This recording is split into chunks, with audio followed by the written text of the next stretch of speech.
A kú dédé àsìkò yìí ẹ̀yin ìyá àti bàbá mi nílé lóko lájò ní ẹ̀yìn odi ní gúúsù ní àríwá ní gbogbo ibikíbi tí ẹ bá ti ń láǹfààní láti máa wo èmi ọmọ yín Williams Olúwatósìn ọmọ Ògúnbíyì aka mass burial for the bad leaders before it was for our leaders.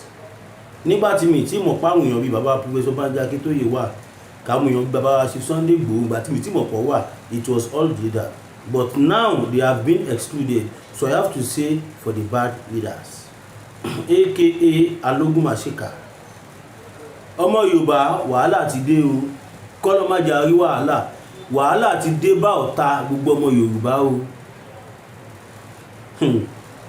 A gbọ́ intelligent report kan pé àwọn both Boko Haram and ISWAP and Fulani X-Men wọ́n ti pawọ́pọ̀ báyìí nísìnyí wọ́n fẹ́ bẹ̀rẹ̀ sí ní ṣọkọ fún gbogbo ilẹ̀ Yorùbá. Afáàmìdà mi mọ̀ bí ẹ̀ ń gbádùn mi mọ̀ bóyá ẹ̀ ń gbádùn ọ̀rọ̀ tí mo sọ ìyá àti bàbá mi. Ọ̀nà àwọn Fulani X-Men àwọn tó ń gbébọn pààyàn tó ń ṣe oríṣiríṣi nǹkan wọ́n ní wọ́n tún ti fẹ́ bẹ̀rẹ̀ wọ́n ti declare attack on Yorùbá. Tẹ́ bá rántí dáadáa ní kí Buhari tó débẹ̀ ilẹ̀ Haúsá ni wọ́n kọ́ bẹ̀rẹ̀ sí ní attack. Ìgbà tó yá tí wọ́n rí pé president ò ṣe kankan sí wọ́n extend díẹ̀ sílẹ̀ Yorùbá. Nísìn the security alert is wọ́n ní wọ́n ti fẹ́ àwọn tó wà nínú gbogbo akáàkiri ilẹ̀ Yorùbá wọ́n ní wọ́n ti fẹ́ bẹ̀rẹ̀ action tí wọ́n dẹ̀ jẹ́ kó yé wa wípé the president himself cannot deny that he is not aware of it, but what has he been doing? Zero. Àwa ò ní lajú wálẹ̀ mọ́ kẹ́nì kankan wá pa wá mọ́lé mọ́ ẹ lọ ṣèyẹn lẹ́ni. We will not attack anybody, but we are going to defend ourselves and defend our people. Ẹ̀yin ọlọ́dẹ ilẹ̀ Yorùbá ẹ jí gírí iṣẹ́ dé. Ẹ̀yin ọlọ́dẹ iṣẹ́ dé torí pé ilẹ̀ lè ṣe. Àgbẹ̀kọ̀yà náà sọ́mọ́ ìdí tí a ti fẹ́ pe gbogbo àwọn yẹn ni pé torí pé abẹ́ ìjọba ló wà, abẹ́ ìjọba ni vigilante wà, abẹ́ ìjọba ni social corp wà, abẹ́ ìjọba ni Àgbẹ̀kọ̀yà I think ni wọ́n wà. So now we are saying the hunters should go out there and defend their people. Nígbà ayé Jonathan wọ́n bẹ̀rẹ̀ attack ní ilẹ̀ Yorùbá, ilẹ̀ Haúsá ni wọ́n ti bẹ̀rẹ̀ tó fi di pé wọ́n extend ẹ̀ sílẹ̀ Yorùbá tó wá di normal thing. Kọ́gbọ́pọ́ pààyàn bí lẹ́nu kọ́ pààyàn bẹ́ẹ̀ lọ́dà bí Benin Republic ṣe kéré tó yẹn ìlú yẹn ìgbà tí mo wà ń Benin mo máa gbádùn ìlú yẹn o. Bó ṣe kéré tó tó bá yan tá àbọ̀ kan gbòòlà kẹ́ni tó yìn ti lọ wọ́n á mọ ibi tí ọ̀tá yẹn ti wá. That is the type of country that we want. Ṣé gbọ́ èèyàn tó pa ní Sokoto lánàá kèèyàn bí 78 ń bí kan 63 ń bí kan ẹ jẹ́ kí n wọnú ìwé kí n má fún yín ní fake news. Èèyàn 78 ní Sokoto, èèyàn 63 ní sáìdì Kaduna. Ìlú tó lọ́ba tó níjòyè bí wọ́n ṣe máa ń bẹ̀rẹ̀ nìyẹn. Kò tí tó ọ̀sẹ̀ kan tí Tinubu wọ ọ́fíìsì sí wọ́n ti pa more than 200 people. What has the president said about it? Nothing. Torí kò kàn wọ́n, kò lọ́mọ tí Fulani fẹ́ jí gbé, kò lọ́mọ tí Fulani fẹ́ yìnbọn pa.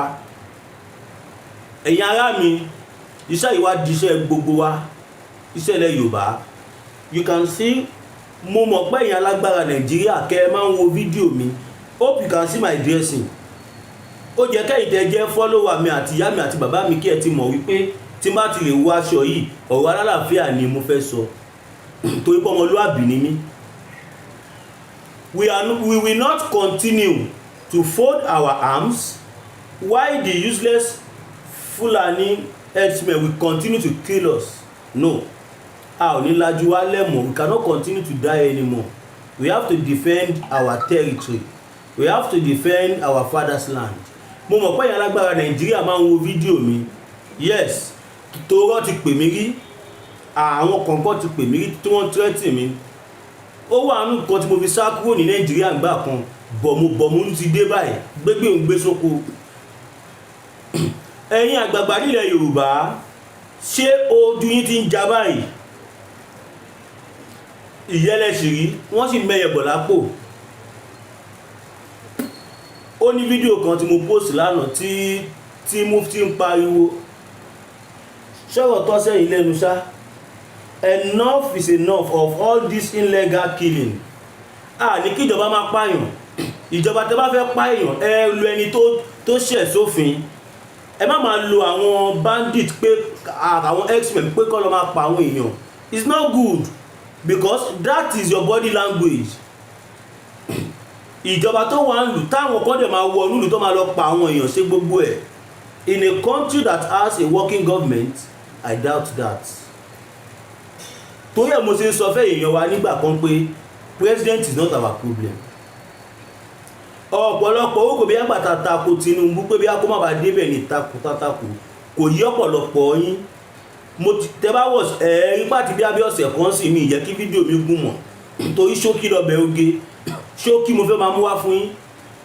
Ṣókí ni kí ló dé kẹ́yìn ìjọba dẹ́wà sọ kẹ́sọ́ ilẹ̀ Yorùbá di abattoir tí wọ́n ti ń pa ẹran. Kí ló dé?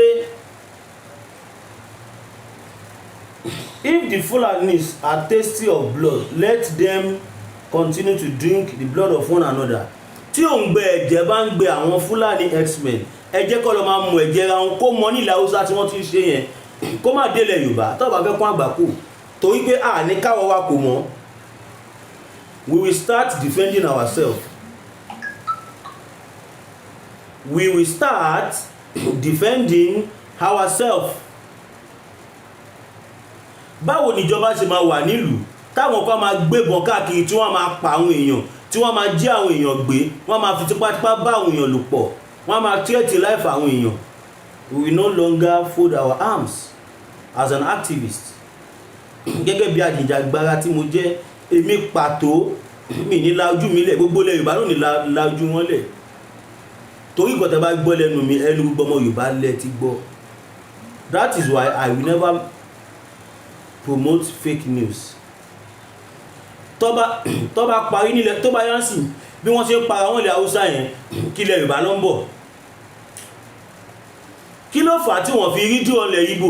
Torí pé àwọn àgbààgbà wọn dúró tì wọ́n ni. Àwọn àgbààgbà wọn ò dẹ̀ kì í ṣàmùkú mẹ́kọ̀ọ́ àgbà. Wọn kì í ṣàgbàlagbà bílé bá dá kéwúrẹ́ má jẹlé. No, they are not.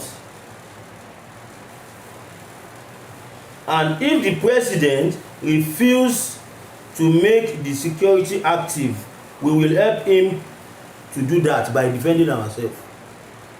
Tí Tinubu bá kọ̀ láti gbégbèsè akin ìgbésẹ̀ tó lágbára fún gbogbo àwọn tó ń jíyàn gbé tó ń pa èèyàn káàkiri, tó bá kọ̀ láti gbégbèsè tó lágbára, àwa ọmọ tá jẹ́ ọmọ ọlọ́dẹ Hunters Association of Yoruba land, we will defend our territory. We are going to defend our territory. We will no longer fold our arms. Ẹ ti ń pa wájú. We now later realize that and try láti reduce the number ọ̀dọ́ tó wà nílẹ̀ Yorùbá ni so that kó má sáwọn tó máa lè dìde páwọn fẹ́ jíjà òmìnira. But nísìnyí intelligent information ti kàn wá lára ẹ ti dáràn.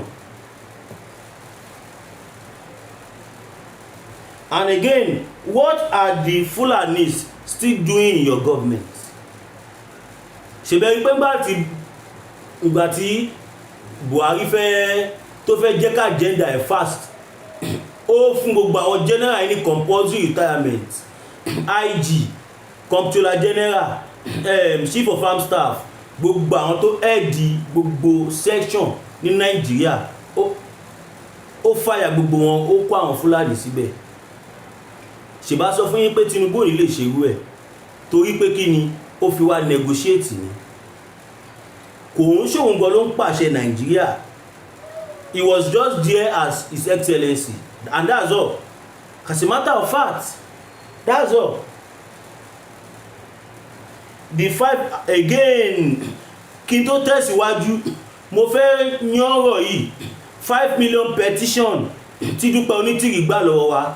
A ti gbọ́ formation kan, a ti gbọ́ pé wọ́n ní Dúpẹ́ Onítìrì wọ́n ní àwọn ìjọba Nàìjíríà ló bá gba dátà yẹn. Ṣé ẹ mọ̀ pa sọ fún yín nígbà kan pé wọ́n fi lára ẹ̀ dìbò, tí wọ́n fi lára ẹ̀ ṣe PVC, tí ẹ bá gbàgbé wọ́n fi lára ẹ̀ ṣe PVC. Nísìnyí báyìí wọ́n wá jẹ́ kó yé wa wípé àwọn Fúlàní tí wọ́n rán Dúpẹ́ Onítìrì níṣẹ́ wọ́n máa gba dátà yẹn lọ́wọ́ ẹ̀, wọ́n fẹ́ gbé lọ sí ICC court pa àwọn terrorist on terrorize Nàìjíríà nìyí. Ǹjẹ́ àwọn ọmọ Yorùbá ò ti wọ gàù báyìí ni mo fi sọ kódà kó wàhálà ti dé bọ̀ta ọmọ Yorùbá pẹ̀lú bá tún ṣe ń pariwo tá à ń sọ tá à ń ṣe gbogbo ẹ̀. A ṣe rí àwọn ọlọ́pọlọ ẹja kan tí wọ́n sọ fún wa wípé a fẹ́ ba ìjọba Tinubu jẹ́ ní kí ló kàn wá. Nǹkan tá a fẹ́ ni pé kálàáfíà wà. And again, the Inspector General of Police has to be out of that office torí pé kò sí yàtọ̀ láàrin Àtàbà Kyari. They have not been doing anything. As a matter of fact, bẹ́ẹ̀ni tó bá pè pé olè ń jalè níbì kan káwọn ọlọ́pàá tó lọ bẹ̀, olè tó ń jalè á ti jalè tán, wọ́n á ti pa àwọn èèyàn síbẹ̀, wọ́n á ti rẹ́pà àwọn èèyàn síbẹ̀, wọ́n á ti sá lọ, wọ́n á ti débi tí wọ́n ti wá, wọ́n á ti pín owó tán. Oníkálùkù àti lọ on their different way kọ́lọ́pàá tó gbé sáàrin dè. I think people should reason with what I'm saying. Eléyìí ti fi hàn gbangba pé they all knew what they are doing, that the so-called Yoruba leaders, they are not capable of governing the Yoruba land, and let them leave us, let us go. Ẹ jẹ́ ká pín gààrí torí that is the only solution.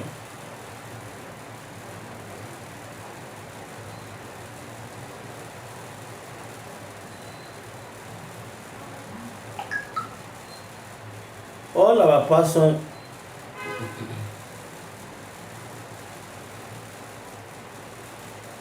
all other persons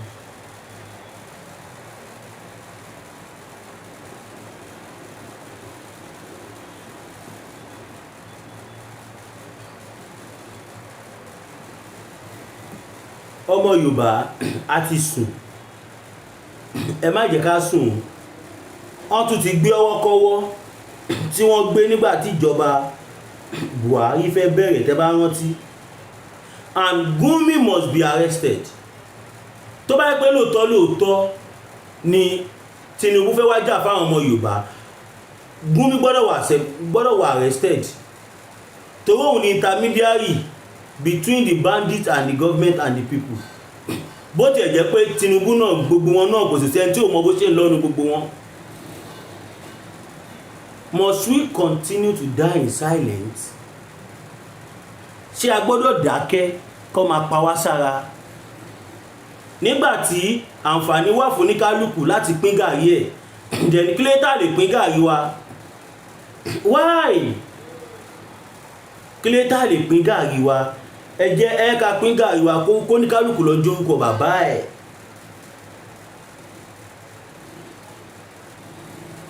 Tẹ́ bá rẹni tó ń sòtítọ́, ẹ máa gbógun tì. Tẹ́ bá rẹni tí ó ń kọ corruption, ẹ̀yin lẹ fẹ́ pa. Kẹ́ wo máa kan tó ń jẹ́ Mr. Ṣẹ́gun tí gbogbo wa bá rántí máa yìí tó ṣe fídíò kan báyìí tó faṣọ kọ́rùn tí wọ́n wọṣọ, tó faṣọ wọn kọ́ èjìká, tí wọ́n tú àṣírí kọ́ wá dúró táǹkà tó ń mú tí àwọn ọ̀gá látòkè wá ń pè òun pọ́ máa dí pẹ̀lú òun. Ó ní tá a bá gbọ́ pé òun kú ká mọ̀ pé nǹkan tó conspiracy tó wá ń di ẹni yìí, just because he said the truth. Ọmọ Yorùbá ẹ jẹ́ ká ronú. Ọmọ Yorùbá ẹ jẹ́ kí a ronú dáadáa, because we have the opportunity to go now. And mo fẹ́ jẹ́ kẹ́ mọ̀ pé Tinubu ò ní sọ fún wa wípé ẹ máa lọ. Tinubu fún ara ẹ̀ ó ṣeé ṣe kó hùn pé ká gbalẹ̀ Yorùbá, but because of the position tó wà ní Nàìjíríà ó lè má lè sọ̀rọ̀ sókè. By the grace of God, very soon we will be back fully in Yorùbá nation. Àwa mọ̀ pé bí nǹkan ṣe ń lọ yìí kò sẹ́ni tó máa kọ́ yín pé kẹjá bẹ̀rẹ̀ rally. Ṣe rí pàwọn èèyàn tí ń protest káàkiri fuel subsidy kíní tí rí kankan jẹ páànù ìyà. Màá play voice note kan fún yín sí ó mà ṣe o.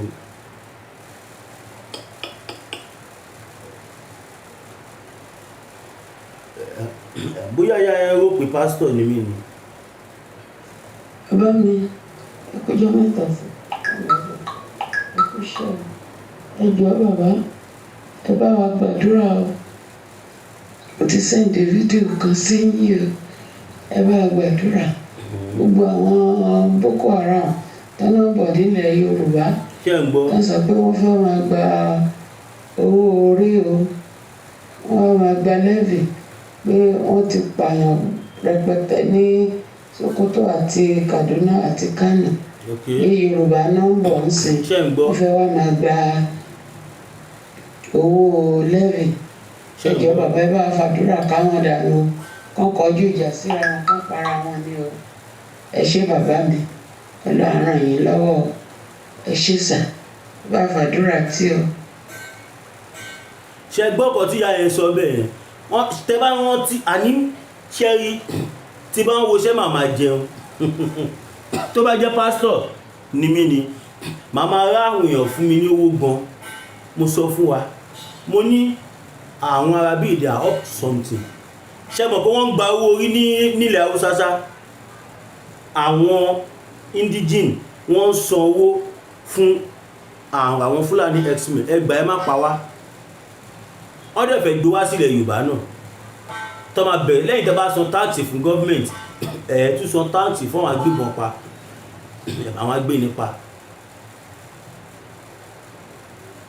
Kí ló dé tí a fi ń why are we dying in silence? Must we die in silence? Ẹ jọ̀ọ́ nítorí Ọlọ́run mo fi Ọlọ́run bẹ̀yàn abiyamọ ayé ẹ gbé bá wa share fídíò yìí ó lọ viral. Ẹ jọ̀ọ́ nítorí Ọlọ́run ẹ bá wa share mí nǹkan lè máa ké ni. Ẹ jọ̀ọ́ nítorí Ọlọ́run àwọn Fúlàní tún ti fẹ́ bẹ̀rẹ̀. Kábíyèsí Olódùmarè.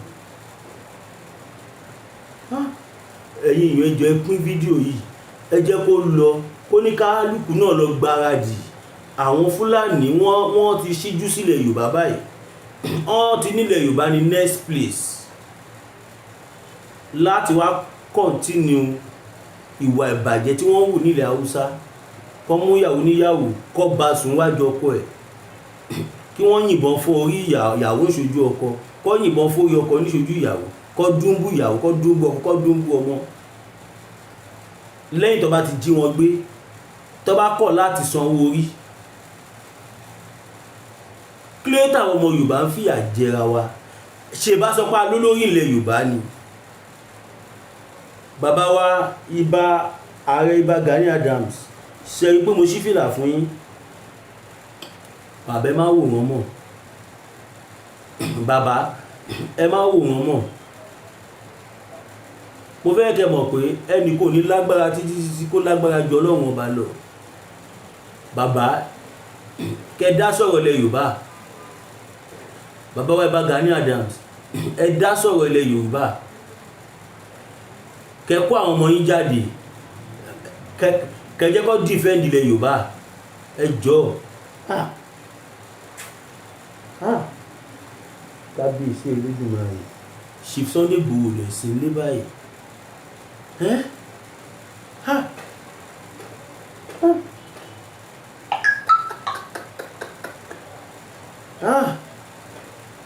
Chief Sunday Igboho lè sí ilé báyìí.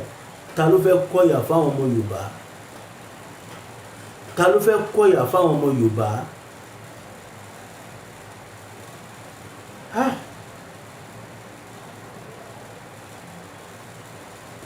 Ó mà ṣe o.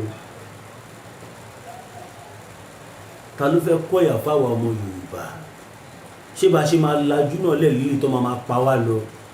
ṣèbí tó bá yẹ pé ṣe Sunday Igboho wà lé kọ̀ọ̀kan gbogbo ilẹ̀ Yorùbá balẹ̀ kọ́mọ kan bíi 1 billion. Bàbá wa ibà Ààrẹ Gani Adams ẹ dìde.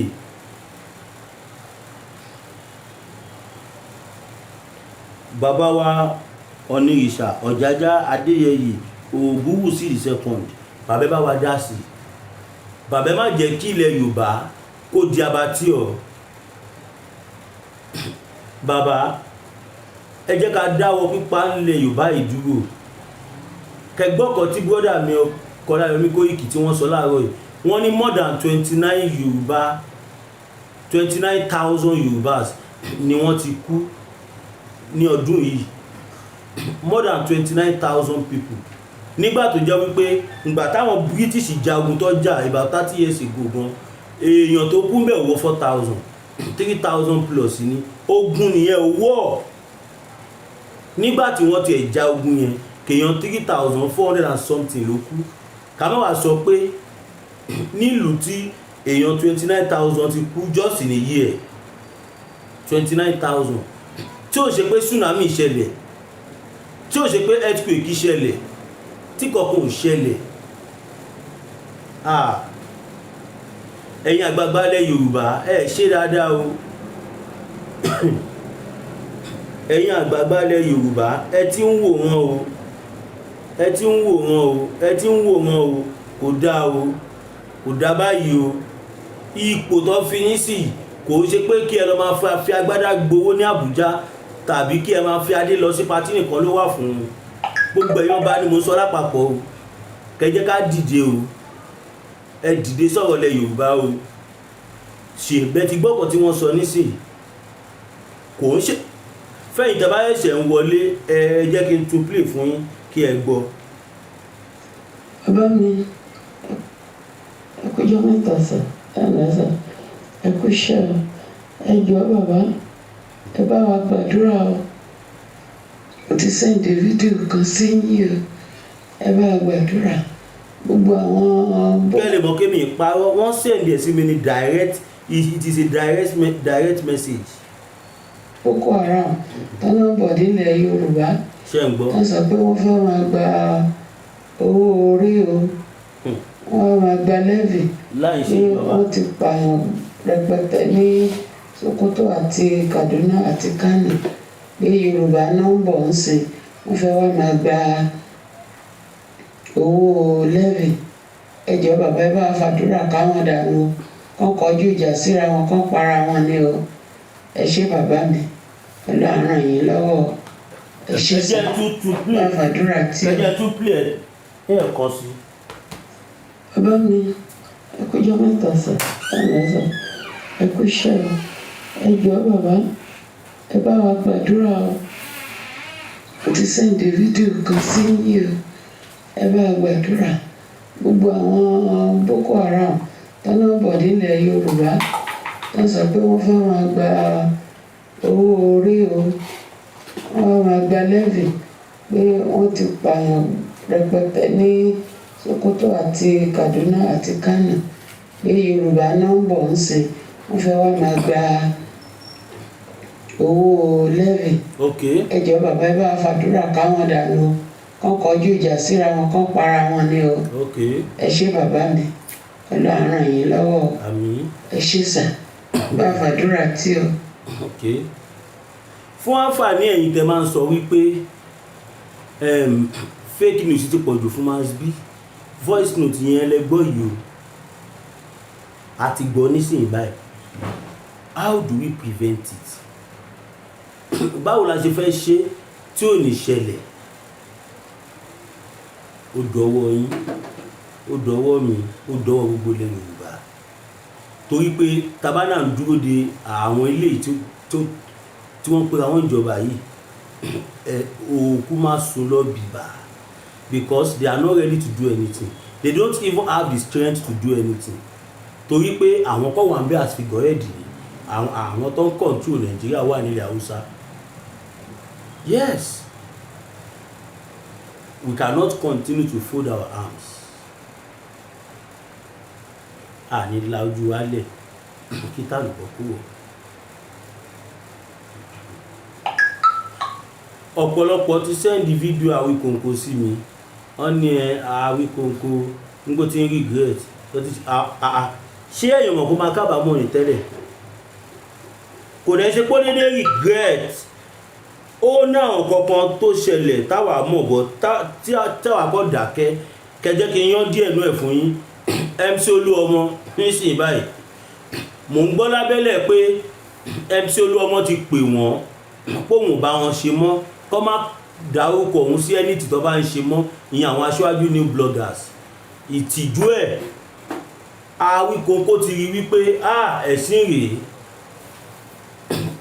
ó tètè option out ó sọ débi pé póun rí táyà ló fracas káńbẹ̀ ṣe fracas tẹ́lẹ̀ reality làwa ń sọ fún ẹ̀ torí àwọn mọ̀ pé ibi tó ń lọ yẹn kò máa tẹ́ kúrò ńbẹ̀ ni ṣó wà padà tẹ́ báyìí ó ti tẹ́ ẹ̀ eléyìí máa kọ́ gbogbo àwọn ọmọ kéékèèké tí wọ́n tẹ̀lé ẹ̀ ó jẹ́ kí lè kọ́ wọn lọ́gbọ́n by now because tọ́gà wọn bá lè regret how much more ẹ̀yin tí bàbá wa sí Sunday Igboho fẹ́ sọ dèèyàn tẹ́gbòrí dúró ń bò lẹ́fẹ́ fojú sí báyìí Awíkonko sọ pé òun regret pé òun bú bàbá wa sí Sunday Adéyẹmọ Ìgbòho ṣá ó ì tí regret ó sì máa regret tó jẹ́ pé wàá tọwọ́ bọ ṣùgbọ́n pé ìyàtọ̀ wà ní pé tó bá ní ọ̀tọ̀wọ́ ju gbòjú kékeré ọ̀ṣẹ́ báyìí eléyìí wàá rí ọwọ́ bọ inú ojú tó máa wọnú sọ̀hún tó mi kínkín ní báyìí ò ní yẹ lọ́wọ́ níbi tó máa jábọ́ torí pé ó ba ilé jẹ́ ó ba ọ̀nà jẹ́ ó kó àwọn ọmọ elébi yẹn káwọn ọmọ stomach infrastructures ó kó wọn jọ tẹ̀lé wọn lọ bólóṣèlú èmi ò lè sọ pé bí a ò convince wọn tàbí ó tì wọ́n lọ because they are also entitled to their opinion but ṣé ẹ̀sìn tó bá bọ̀ yìí ṣé ohun tó yẹ kó jẹ́ ẹ̀ǹdì wọn nìyẹn ẹ̀yin tí gbogbo èèyàn ń pọ́n lélẹ̀ Yorùbá pé lágbájá o tó kí má dárúkọ lẹ́yìn Awíkonko nìkan máa kọ́ dárúkọ ẹ̀ gbogbo àwọn yòókù tí bá dárúkọ wọn bígbà téèyàn jẹ́ káwọn èèyàn máa rántí wọn nìyẹn torí bọ́ ti parẹ́ máyé lára imagine torí ẹ̀ mo ṣe láìkì ọmọ tó ń pè ní Aláàdó yẹn ṣé ẹ̀rí kan tọ́mọ yẹn ṣe ó jáde gidigbe ó lóun bá ń ṣe aṣíwájú bloggers mọ́ torí ó mọ̀ kó tó máa tẹ̀yìn ẹ̀ yọ ọmọ yẹn ní olùbáwí gidi kó ní olùmọ̀ràn gidi mo lè appreciate ẹ̀ kó take a bold step yẹn.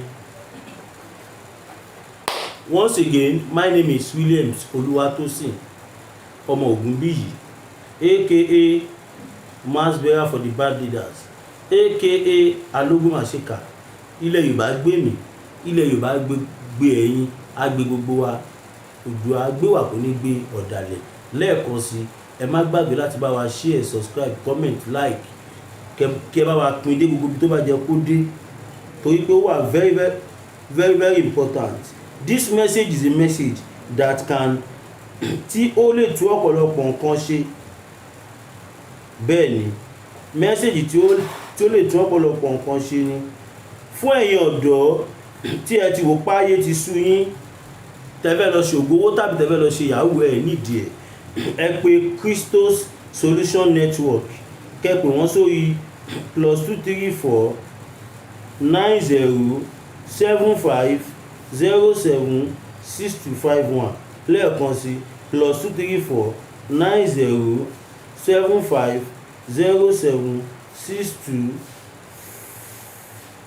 6251 fẹ́yìn tẹ́ bá dẹ̀ wò pé ọ̀rọ̀ yín nílò àdúrà tẹ́ fẹ́ fi àdúrà fi jagun kẹ́ pàdé bàbá wa ìránṣẹ́ Ọlọ́run nínú Olúwa bàbá wa Pastor Ṣúlẹ̀yẹ kẹ́ pè wọ́n sórí 07 WhatsApp number wọn ni 070 25 070 25 47 54 27 070 25 47 54 27 ẹ pè wọ́n ó dá mi lójú pé wọ́n á rí solution sí wàhálà àti ogun tó ń jà ẹ́ á jẹ́ kó lè ronú wípé ilẹ̀ Yorùbá nìkan ṣoṣo nìkan tí a fẹ́.